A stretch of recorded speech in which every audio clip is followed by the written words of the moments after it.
Okay, if you're going to put in vinyl flooring, you're going to need some tools. This is like just a little list that I'm going to need for when I do the flooring.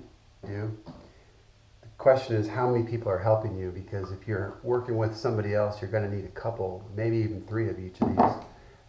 Some mallet. And I would recommend using a white mallet if you can, because if you use a black one, every time you hit the flooring, it's going to leave, like a black mark. The white tends to not leave marks. These are great for getting into really tight spaces. In some areas where you've got to get real close to the wall, this is a great tool. And you're going to need a hammer. And not necessarily a hammer this big, certainly.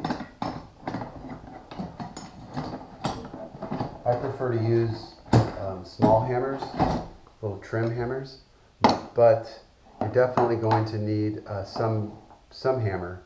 And these are like 10 ounce. Yeah, this is a 10 ounce, so these guys are 10 ounces.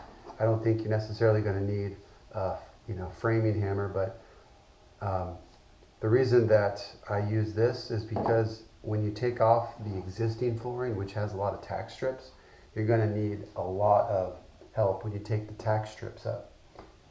Another thing you're going to need is caulking for when you do the molding afterwards. Most likely you're going to put some sort of shoe molding down, so you're going to need caulking to seal around the shoe molding, and then you're going to paint the shoe molding. So caulking is definitely on the list. This is a quick set glue accelerator. That's optional. I definitely like that. You're going to need a saw of some sort to cut little pieces of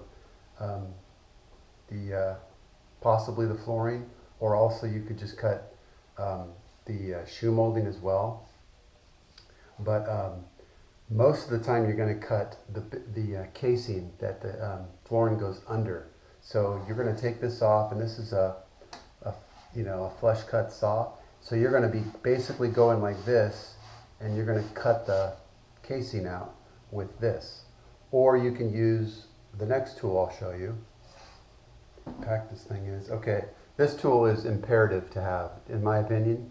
It's just one of those tools that, I think anybody doing any home work, any repair on homes, anything, I think you should have a multi-tool. Now, there's lots of different kinds, and there's lots of different cutters that you put on it. So this particular one does a really good job with cutting that casing I was just telling you about. So you could go right on top of the flooring, and you can, easily take care of that. Interesting, there's no battery on here. It had a little bit of power left. But these do a great job of cutting that flooring out. Another thing you're going to want is this guy here. This is a pull bar. So when you get into these tight areas where you can't really get your fingers in, or any other pry mechanism, this is what you do. You drop this down next to the flooring, and you literally hit with a hammer, and it will pull the flooring, and it will snap together. This is one of those tools that you just really should have, and just, you know what, you buy it once and you're going to have it forever. So I've used this on, easily a dozen floors. So it's great. I just started noticing this piece started to bend on me. That's really strong. So I'm pretty impressed that that thing's bending. Crazy. Another thing is when you cut the flooring, you're going to need something to put a square line on it so that you can follow a square line and cut it. So these are great because you can take this right on the flooring and just scribe your line and score the flooring with it, and then you can take the flooring and just snap it, and it will break right on the score line. So having a square is great, definitely useful. This type of a tool you don't necessarily need to have. It's not like it's one of those things that you may need to have. And now the reason I have this is because I was cutting the track for the transitional moldings. Okay, so pry bar, and this is again for the tack strip. So if you have carpet that you've removed, this is the best tool to get in there and just boom, boom, boom, and lift up the tack strips. A good utility knife, you're gonna have to cut the carpet out, and then you're gonna cut, 4 foot, 5 foot pieces of carpet so you can roll them up so they're not so long. You can put them in your trash bin. You're gonna need a utility knife also for, possibly cutting caulking if you're removing baseboard. All sorts of reasons why a good utility knife is gonna come in handy. A nail set on the floor. You're gonna find lots of nails that need to be pounded in. You could use a nail set and pound them in. Screw gun, various uses. Sometimes it's nice to have that. In my particular case, I needed it for driving in the little metal, transitional metal strips that I was telling you about. So I have two. I prefer the little one. You have to clean. Sometimes you have to clean the backs of transitional moldings if you're going to apply glue on them. So isopropyl alcohol, another utility knife. And again, when you have helpers, you need to have multiple extra batteries for your drills. Tape measure. This is a must. You got to have a tape measure, at least one. And some nails for a nail gun. Nail gun is optional, but my guess is if you're going to put shoe molding in, you're going to have some sort of a nail gun. Every shoe molding, like this one here, is going to require a different length of nail. So if you're lucky and you can nail into your baseboard, then you could go right into the baseboard and just nail in like that. You don't need very long ones. All right. The next thing is you're going to have some sort of glue, and wood glue for the shoe molding for sure. This glue is to secure the transitional moldings. If you want to glue them, in some cases you have to because the strips won't work, the metal strips.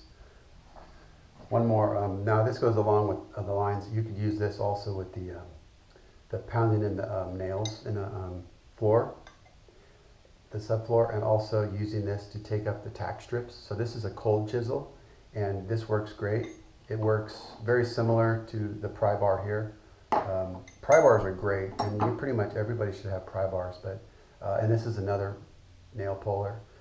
This gives you different leverage, so I've used this just the same as these tools.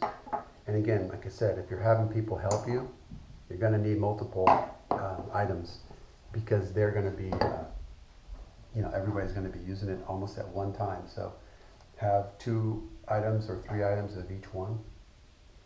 So this is not a job that can be done without some tools. You're going to need some tools. There's no doubt about it. The one thing that I don't show you here is a jigsaw. A jigsaw is very useful for cutting the angles. When you go around a doorway, underneath the casing, you're going to have to cut shapes out of the flooring in order to get it to work. So you're going to need a jigsaw or some way to cut shapes out of the flooring. So if you have to make the flooring with basically like an L shape or something, there's really no other better tool than a jigsaw. So you need to have a jigsaw as well. And that's something that, again, most homeowners have these tools, but I don't think people realize what you need in order to put flooring in. You need a lot.